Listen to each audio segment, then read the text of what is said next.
queridos irmãos e queridas irmãs, mais uma vez aqui estamos, unindo os nossos corações para um único fim: agradecer ao Pai, agradecer ao Criador, a oportunidade de estarmos encarnados nesse momento planetário.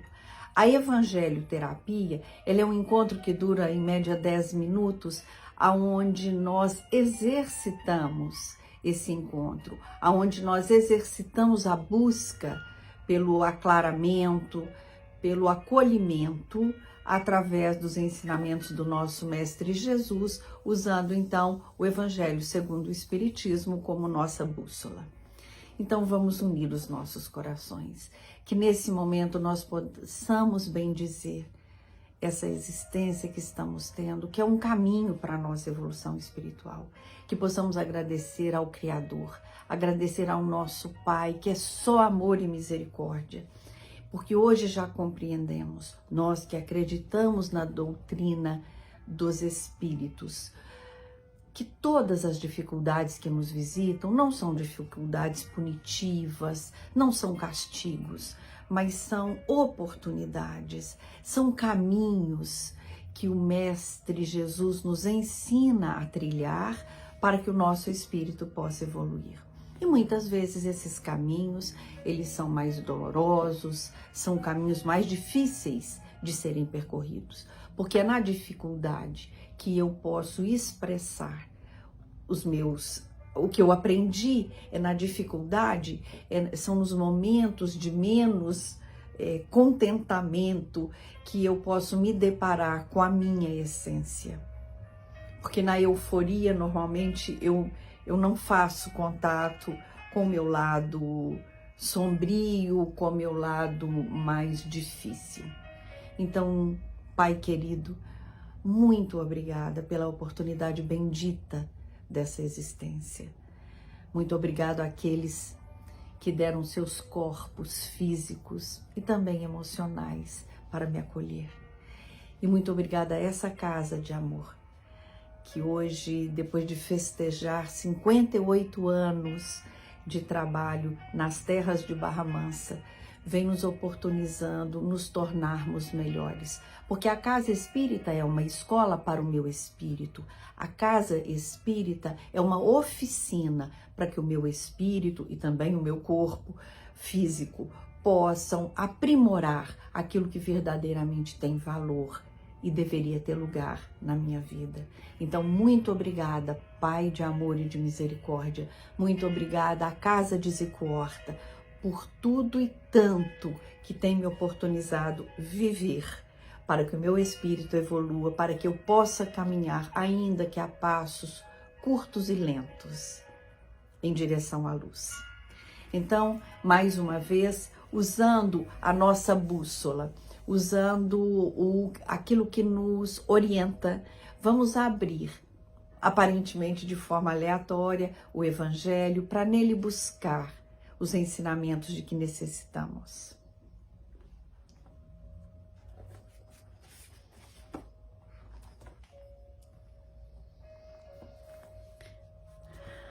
O capítulo 21, que tem por título Haverá falsos cristos e falsos profetas.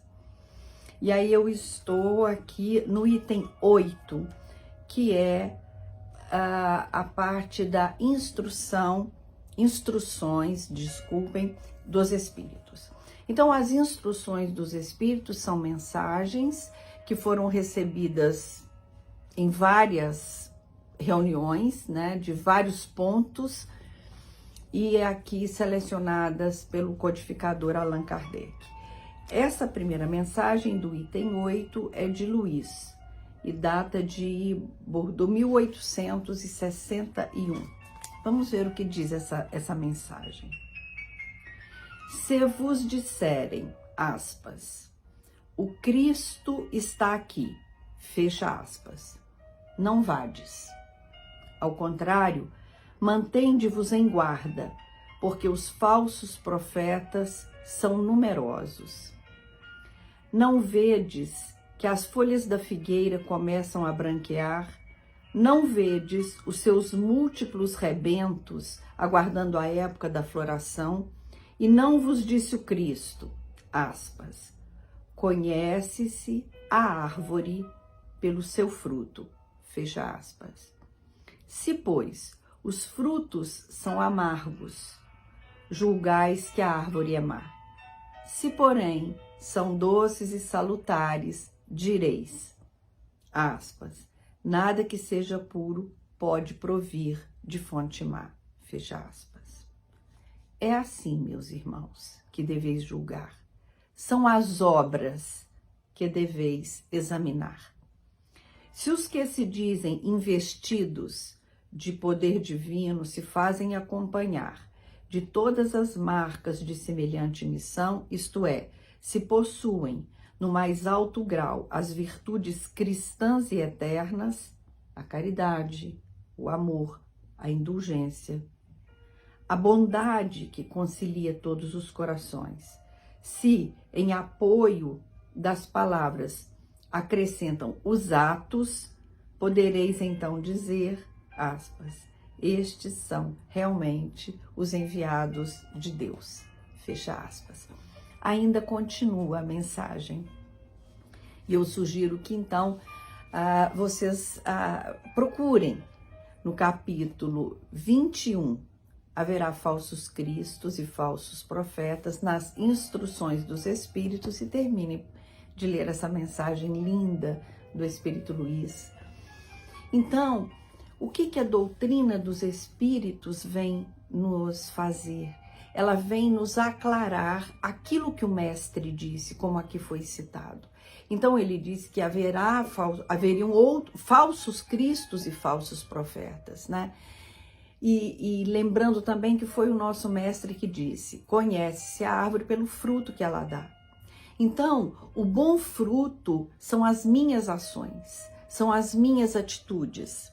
Então, os falsos cristos e os falsos profetas somos todos nós, não apenas os pregadores, não apenas aqueles que usam as tribunas de suas igrejas para falar das lições do Mestre Jesus, mas somos todos nós que falamos uma coisa e fazemos outra. Somos todos nós que somos capazes de dizer, faça ao outro aquilo que você gostaria que a você fosse feito, mas não somos capazes de vivenciar isso. Um exemplo muito simples e corriqueiro, quando saímos à rua, alguém nos pede algo. Se fosse eu no lugar daquele pedinte, o que eu gostaria que fosse dito a mim? É isso que eu digo ao pedinte? Se fosse eu uma autoridade que me equivoquei e fiz coisas que não deveria ter feito, e ainda continuo equivocada, o que eu gostaria que a mim fosse feito? Então, que nós possamos exercitar isso. Então, voltando ao exemplo do nosso irmão pedinte, e eu penso naquele momento, mas por que não vai trabalhar? Por que não procura trocar o pão que o sustentará por uma atitude, por uma ação? Por que eu não olho nos olhos desse pedinte e pergunto para ele, você está com fome? Eu não posso lhe dar a comida, posso lhe dar um pão, ou não posso lhe dar nada nesse momento, mas eu posso lhe dar a esperança de que você vai conseguir, porque às vezes naquele momento eu não posso dar. Ele não vai acreditar, porque ele imagina que eu possa dar, mas eu verdadeiramente não posso. Ou se a mim não foi permitido nada dizer, ou porque a ocasião não permitiu, porque a situação foi muito rápida, porque eu estou insegura, porque eu estou temerosa, que quando ele se aproxima de mim seja uma armadilha. Eu posso fazer uma prece, eu posso pedir aos amigos espirituais, eu posso pedir ao anjo guardião daquele irmão que o sustente, que o abrace e que o fortaleça. Então esses são os frutos que nascerão de uma árvore boa. E se imediatamente eu o julgo, eu digo, olho para ele e digo mentalmente, por que não vai trabalhar? E se fosse eu ali, o que eu faria? O que eu gostaria que fosse feito a mim? Então, os falsos cristos e os falsos profetas somos todos nós, que nos sentamos diante de alguém que nos fale sobre os ensinamentos do Mestre, que nos alimentamos desses mesmos ensinamentos, mas esquecemos o que verdadeiramente ele nos ensinou. E desde Moisés, através das leis que foram grafadas numa pedra, e entendemos isso como uma primeira psicografia, aonde lá estavam as leis, e lá dizia: não julgueis, não levante falsos testemunhos. Depois veio Jesus trazendo uma outra possibilidade. Vamos sim cumprir todas as leis que Moisés nos trouxe, mas acrescentaremos a todas essas leis o amor. Então não mais a lei de talião, olho por olho e dente por dente. Agora a lei do amor, a lei da compreensão, a lei da caridade, da fraternidade, da justiça, o entendimento de que aqueles que hoje erram, amanhã poderão pensar diferente. É abrir a possibilidade de compartilhar esses ensinamentos do nosso Mestre Jesus com todos aqueles que o desejarem. E aqueles que não o quiserem, compreendemos que nesse momento não desejam, mas esperamos que em breve ele se interesse pelos ensinamentos do nosso Mestre. E mais uma vez, eu quero deixar aqui a minha gratidão a esta casa que me auxilia todos os dias da minha vida, desde o ano de 1984, a rememorar os ensinamentos do Mestre Jesus. A minha gratidão à Casa de Zicorta e a todos que lá laboram e laboraram, no mundo físico e no extrafísico também.